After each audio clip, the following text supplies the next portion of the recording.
شیطان کو کنکریاں مارنا حضرت ابراہیم علیہ السلام کی سنت ہے، اور اللہ تعالیٰ کو یہ سنت اتنی پسند آئی کہ قیامت تک آنے والے حاجیوں کے لیے یہ لازم کر دی۔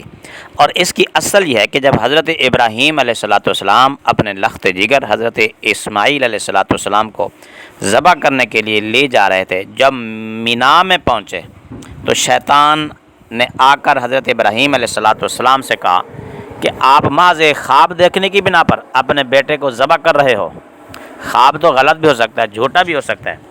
تو حضرت ابراہیم علیہ السلام نے جب شیطان کی یہ بات سنی تو آپ سمجھ گئے کہ یہ کوئی شیطان ہی ہے جو مجھے نیکی سے روک رہا ہے اور اللہ کے حکم پر عمل کرنے سے روک رہا ہے۔ تو حضرت ابراہیم علیہ السلام نے کنکریاں اٹھائیں، شیطان کو دے ماری۔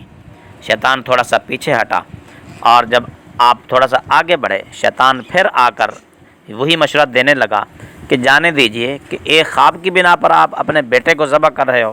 حضرت ابراہیم علیہ السلام نے پھر کنکریاں اٹھائیں اور شیطان کو دے ماری، اور اسی طرح آپ نے 3 بار کیا، اور یہ آپ کی سنت، آپ کا یہ طریقہ ہر حاجی ادا کرتا ہے۔